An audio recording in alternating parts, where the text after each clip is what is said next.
All right, now we're going to talk about gonorrhea. What is gonorrhea? What are the causes? What are the signs and symptoms of this pathogen? And how do you prevent it? How do you prevent this condition? So when we look at any kind of STIs or any kind of sexually transmitted infections or sexually transmitted diseases, STDs, they're usually caused by some kind of pathogen. So a pathogen doesn't necessarily have to be one specific type of microorganism. It can be bacterial, it can be viral, it can be parasitic. So gonorrhea is this bacteria, this sexually transmitted bacteria coming from Neisseria gonorrhoeae.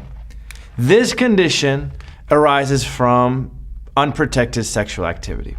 So patients, for example, or any kind of civilians that are out there having unprotected sex when they're not supposed to, they always say, wear a condom or wear something to protect yourself against. These pathogens can easily be transmitted through intercourse or any kind of coitus. And so what's really important about this pathogen, specifically this condition from gonorrhea, is usually asymptomatic, meaning there is no symptoms. But symptoms can arise. So if we talk about the symptoms that can arise is you can have this burning in urination. So let's look at the signs/symptoms here. So burning while you pee, so burning during urination. What else can arise from this infection, if you think about it?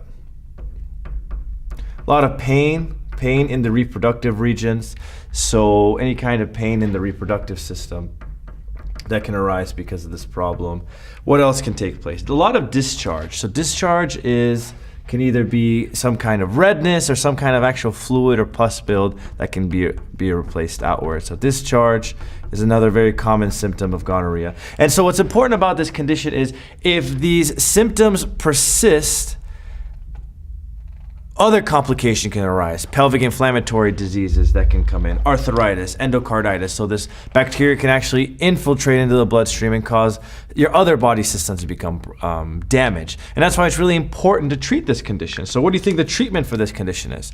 Well, it's a bacteria. And for bacteria, what do we usually prescribe? Antibiotics. Good. So the treatment procedure for gonorrhea is two types of bacteria of these infections. So one is called ceftriaxone. So this is usually during the infection, okay?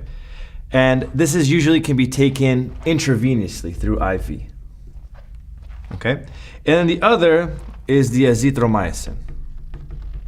Azithromycin is another form of antibiotic that can be taken orally.